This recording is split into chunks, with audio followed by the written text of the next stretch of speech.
Mankind and The Undertaker were locked in a fierce struggle for dominance over the dark side. For Mankind to confront The Undertaker, he needed to embody a truly sinister essence. For my sake. There was only one way to go with it, and that was violence. They were destined to clash in a battle that would define their legacy. This is going to be a brawl. It's different, it's gritty. I love it. Scalding hot coffee. When you get buried alive, you're like, with dirt. Mick and I took years off each other's careers. One cannot help but admire Mick's resilience. The saga between Mankind and The Undertaker is one that will be remembered for ages. This rivalry ranks among the all-time favorites. The matches they engaged in were not only distinct, but also incredibly wild and extreme. The intensity of this feud is unmatched. With fire in their eyes, you have The Undertaker, known as the Dead Man, facing off against Mick Foley, who is undeniably one of the most unpredictable wrestlers ever. You got Taker, who's dead. You know, you have... Literally, they call him the Dead Man. You know, you have Mick Foley, who's crazier than crazy. I mean, you can't get any crazier than Mick Foley. Let's take a moment to look back at The Undertaker in 1995, right before Mankind debuted in 1996. He commanded respect like no other, serving as a constant and a true benchmark in the wrestling world. He was the barometer. Now, shifting focus to Mankind, it's important to illustrate his unique wrestling style. Mick Foley possessed an extraordinary pain threshold unlike anyone else encountered. This made his debut in WWE against The Undertaker feel intensely authentic. Mick was a different kind of cat. Hi, nice to meet you. I can tell she's a hugger. The man's got a really gentle nature about him. Thank you. You like the Backstreet Boys? Yeah? It just kind of brings an energy to a room that you enjoy being around. And then you go out to the arena and he turns into a complete lunatic. It's a story based on brutality. Mick Foley traveled with Mark Calloway before he became The Undertaker, sharing hotel rooms during their time in WCW. However, when Mick appeared at Survivor Series, it was clear that The Undertaker was an entirely different persona. This guy who showed up at Survivor Series, this was The Undertaker. Awesome is the only word I can think to describe this Undertaker. He hits like a ton of brick, this guy. I'm watching the pay-per-view, and I very much realize that this is, on a certain level, the same guy that I drove with and split rooms with. But on another level, he's a completely different guy. Oh, inverted pile driver. With his pale face and towering presence, The Undertaker instilled genuine fear in children. He's got 6'10". He's over 300 pounds. Ashes to ashes, dust to dust. Coming down the aisle with his miniature all-bearer. Oh, yes! As my Undertaker puts the final touches on your coffin. As he made his entrance with his eerie presence, it became evident that Mark Calloway would have to merge with the Undertaker character. Mark Calloway got put way, way back on the back shelf, and The Undertaker is what most people, most of the time, saw. For several years, The Undertaker dominated opponents, often those who were larger or taller than him. Or bigger than him. Fans expected him to effortlessly defeat anyone in his path, solidifying his status as an iconic hero. Oh, he became this iconic good guy. The Undertaker had become a figure who vanquished monstrous adversaries. But what if someone emerged who, although not quite as massive, was completely unhinged and fearless? Mick Foley brought a reputation for unpredictability to the ring. Images of him drenched in blood became iconic. Meanwhile, Vince McMahon sat in his office contemplating this new talent. Kept pitching and pitching Mick to Vince. So I told Vince, I said, hey, look, if nothing else, we bring Foley in, we give him a shot. I talked to The Undertaker. He knows him. He likes him. Once Vince saw Mick and The Undertaker do their thing, he would like it. Secondly, once Vince got to know Mick on an individual basis, he would love the guy. At that time, Mick was unaware that Mr. McMahon wasn't particularly fond of him. However, Jim Ross advocated for Foley's inclusion. McMahon slammed his hand on the table and said he'd bring him in, but insisted on hiding Foley's face. Jim Ross informed Mick that this was his opportunity to make a lasting impression. In a backstage promo as Mankind, Mick held a rat, embodying the tortured soul of his character. When he debuted in 1996 as Mankind, he embraced a darker persona.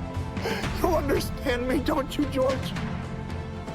You understand that Mankind? Because he believed that only a character steeped in darkness could stand a chance against The Undertaker.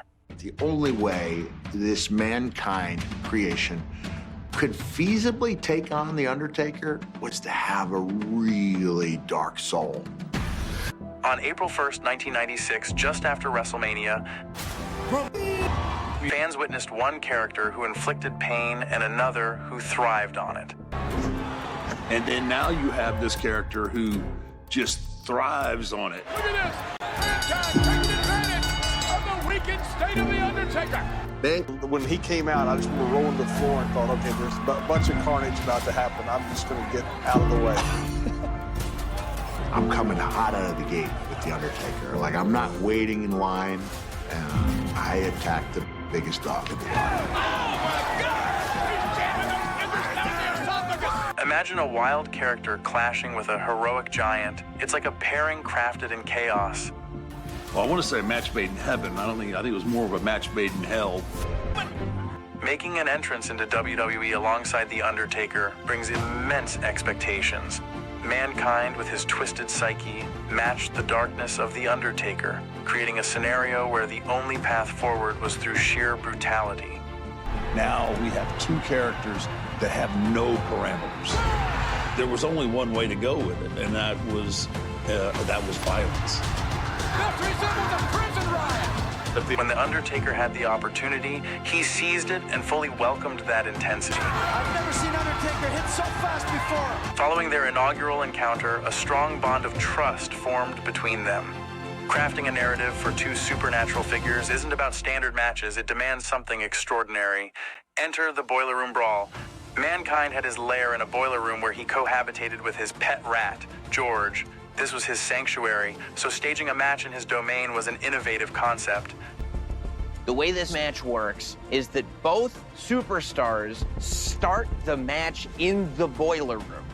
They have to fight all the way through the arena, get to ringside, and obtain The Undertaker's powerful urn from Paul Bearer's hands.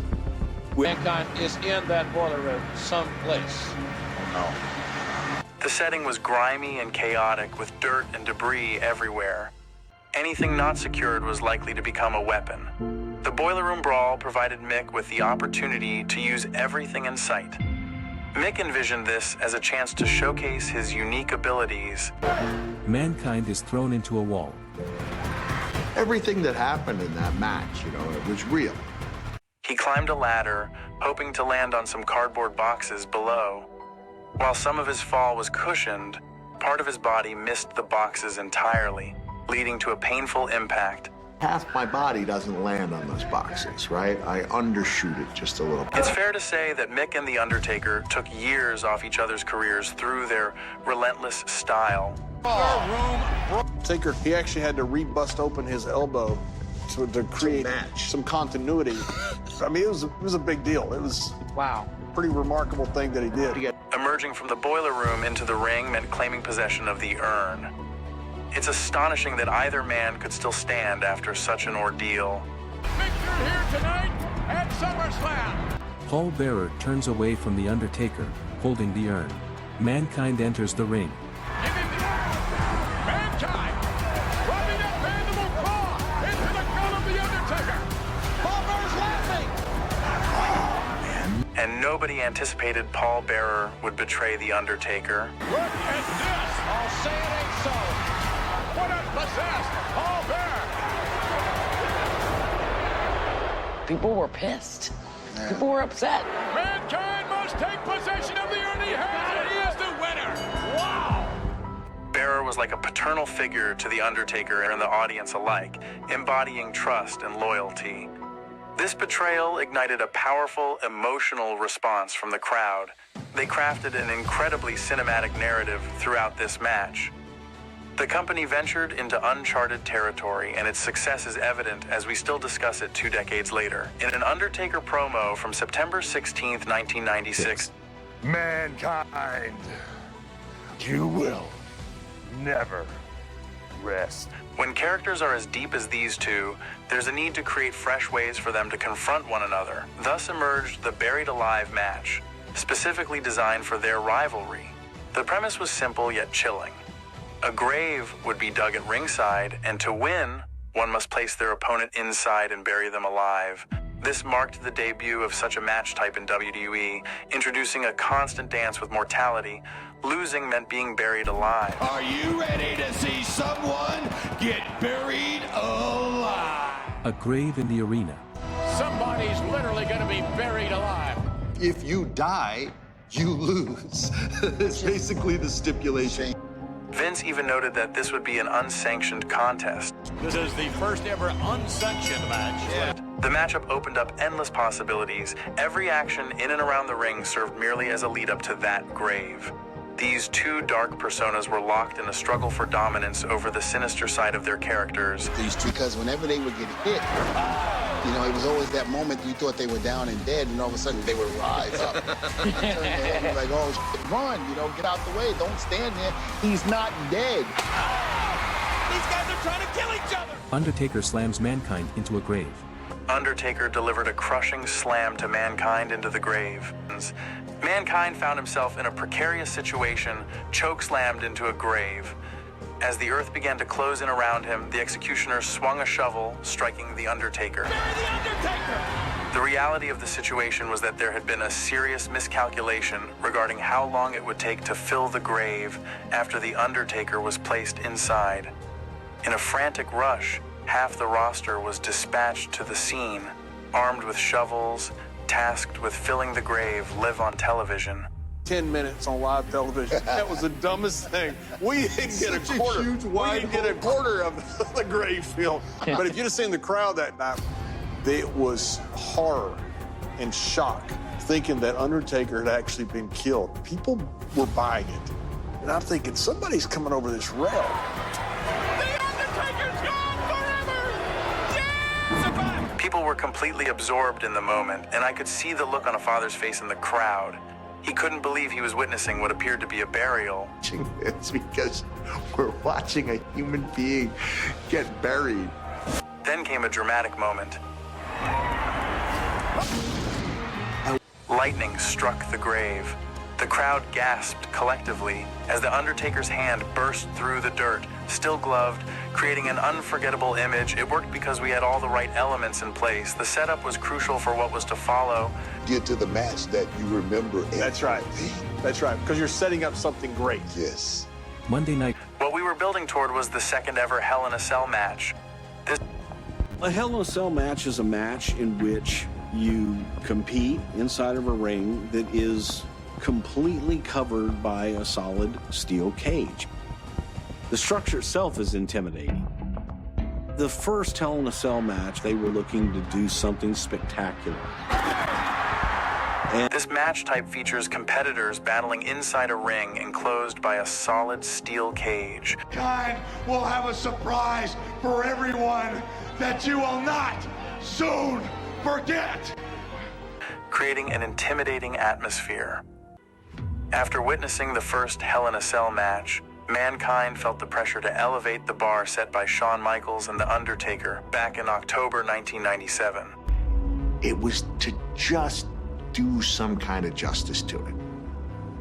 Mick Foley and Terry Funk visited WWE headquarters to review that iconic match. After a brief silence, Mick turned to Terry and asked what he should do next. Terry chuckled and jokingly suggested being thrown off the top of the cell. Mick looked at him and thought, I think I can pull that off. Every day leading up to the match, Mick approached The Undertaker about starting on top of the cell, but each time he was shot down. And he persisted. He really wanted to take that bump because he felt like it needed it. And I end up asking him, like, Mick, why do you want to kill yourself? And it got to the point, I think it was the day of, I'm a firm no. Eventually, he managed to convince Vince McMahon that it was a feasible idea, and together they convinced The Undertaker.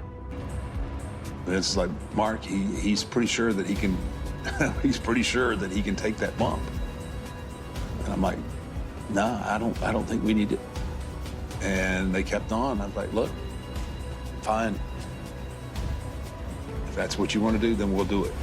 We have only seen one Hell in a Cell matchup in WWF history, and it was the most unbelievable match that I think I've ever witnessed, JR. Having only seen one Hell in a Cell match in WWF history before this, which was simply astonishing, everyone was eager to see what Mankind would bring to this next encounter. Absolutely be unforgiving as this night progresses.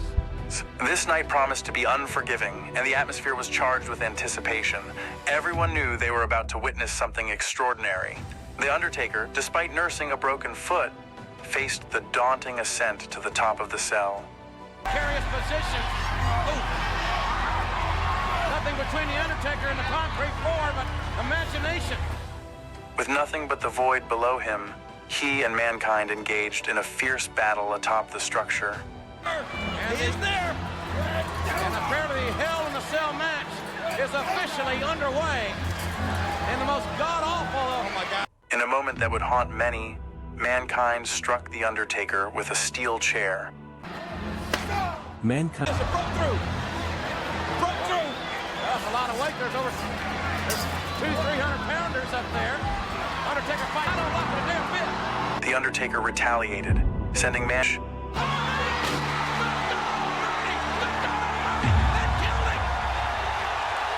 He landed hard onto a shattered table below. You know, when he grabs me by the collar and the waistband, bam, off I go. Like, that flight didn't seem like it was ever going to end. It felt like time stood still as he fell. Everyone in the arena likely thought that this was it for him. When you really think about it, Mankind could have lost his life that night. This was a man willing to risk everything in that ring to make his mark. It felt surreal, almost like I was experiencing some sort of episode, because I genuinely thought he might not survive that fall. And I wasn't really seeing what I was seeing. I generally felt that he was dead. This match is maybe over. I'm telling you. Why is the cage raging? Do they realize the Undertaker is still on top of the cage? He crashed through the table onto unforgiving concrete with no safety measures to cushion the blow. The sickening sound of his body hitting wood followed by concrete was chilling. In that moment, I thought, no one should have to endure this. Yet Mick Foley was anything but ordinary. When he started moving again, it was nothing short of miraculous. I had never witnessed such resilience. And I'm like, that's the toughest son of a bitch right there I have ever seen in my life. As The Undertaker looked on, EMTs rushed to Mankind's side. The Undertaker is a legend in our industry, arguably the biggest name in wrestling history. But as Mick lay there amidst the debris, half his body exposed to the crowd chanting for The Undertaker, I couldn't help but think that perhaps they were cheering for the wrong man. Of that table, and half my body was sticking out into the crowd, and they were chanting The Undertaker's name. There was part of me thinking, maybe you guys are cheering for the wrong guy. My concern deepened. This was still early in the match. How could we possibly continue after such a devastating moment? Again, if this match has ended, we apologize. But somehow, Mick summoned the strength within himself to return for the audience and for The Undertaker. Against all odds, he rose from that gurney and began the climb back up the cell. He's got a smile on his face, for God's sakes. Are you kidding me? That's Absolutely amazing. I've suffered a lot from that fall. So when I get up to the top, I don't have much left in the tank. And I'm thinking in my head, at least the worst part of my night is over. I was tank corrected because things are about to get a lot worse. He throws him out. That's it, he's dead. I was in disbelief. Somebody stop the damn and I thought for sure that would be the end of him. Referees and emergency personnel flooded the ring as Mankind lay there, surrounded by concerned faces. When he crashed through the panel above the ring, it was an explosion of violence that defied belief. The sheer brutality of it left everyone stunned. There's a chair up on top of that cell structure that I've had the wisdom and foresight to bring up there with me. And when the Undertaker chokeslammed me and I go through, that chair follows me down every foot of the way. It smashes into my face, you know, to this day. He removes some false teeth. Still missing those teeth, and one of them ends up lodged in my nostril. Every inch of his descent seemed to crush him further. To this day, he bears the scars of that night, missing teeth and one lodged in his nostril as a reminder of the chaos. I was convinced it was over for him. I turned to my friends and said, "He's done. It's finished." Fear gripped me as the ring filled with officials checking on him. Terry Funk was there too, seemingly just touching Mankind's face, but in reality, he was checking for a pulse. When he stood up and reassured The Undertaker that Mankind was still breathing, it provided a glimmer of hope. You may think I'm done, but I'm not. What unfolded between Mankind and The Undertaker that night was pure magic amid danger. To maintain composure and deliver such a performance under those circumstances is what true professionals do. Witnessing two warriors push through adversity to reach the finish line was awe-inspiring. They refused to cut the match short. Finish line. By God, we didn't cut the match short. Still. And there's the tombstone! Tombstone! Well, folks, in 25 years, I have never witnessed anything that even closely resembles what we have just witnessed. I had never seen anything like it before. Referee Mike Chioda, though not officiating the match, stepped in and said they were bringing out a stretcher for Mankind. Mick turned to him and asked, "Have I already been on a stretcher tonight?" When he learned that he had, Mick simply replied, "I can't be on two stretchers in one night." Look at Mankind. It's almost as if he doesn't want, you are kidding, to leave on a stretcher. This exchange encapsulates everything about Mick Foley as a sports entertainer. He was ready to risk it all for that match, not just for himself, but for The Undertaker and the fans. That's always been his ethos. So that he could have that match that he wanted. He wanted it for me, and he's always been like that. He is helped through the crowd. He thrived on connecting with the audience through his craft, which blends violence with artistry. The level of dedication and sacrifice Mick displayed that night is something fans will always remember. It's a testament to why both he and The Undertaker are held in such high regard. We didn't just watch, we felt every moment. In the years that followed the infamous Hell in a Cell match, Mick struggled to cope with its aftermath. No matter what he accomplished afterward, fans couldn't forget the emotions stirred during that iconic moment. It often frustrated him. Every day he faced the same questions about that match. Did it hurt? He grew weary of it all.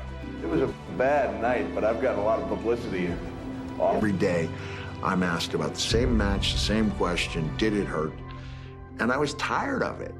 It wasn't until The Undertaker attended one of Mick's storytelling events that things began to shift. During their conversation, The Undertaker shared some impactful words with him. Jack, what you and I did that night will outlive us both. People will be talking about that match when we're both dead and gone. As he drove home that night, Mick felt an immense burden lift off his shoulders. He finally felt liberated to embrace, celebrate, and discuss his experiences. And now the last person I'd like to mention without whom none of this would have happened. I might be here on this very night, but I'd be out there watching it instead of up here being inducted. And the person in question is The Undertaker. Over the years, I've often pondered where Mick's journey might have led him if he and The Undertaker hadn't crossed paths back in April 1996. Reflecting on that pivotal moment, I feel incredibly thankful for the intertwining of their lives. The WWE Hall of Fame without The Undertaker. I'm not in a position where I can continue to wear sweatpants and a fanny pack in public. I'm not in a position where I can be a guy with one ear who doesn't care what other people think about him. I look back at that moment in time and I'm just so grateful that our lives were entwined. Their conversations rarely revolve around business. Instead, they focus on personal matters, checking in on each other's well-being and families. Their shared history is something that will always remain intact. Together, they created a significant chapter in WWE's legacy with the saga of The Undertaker and Mankind, a story that will endure through time. It's a remarkable narrative told by two individuals who are still here to share it. My life would not be the same without you, and that's the truth. Thank you, man. And I don't say that to boast. I mean, it is what it is. I mean, it's a great story that was told by two guys that are still here to tell it. Still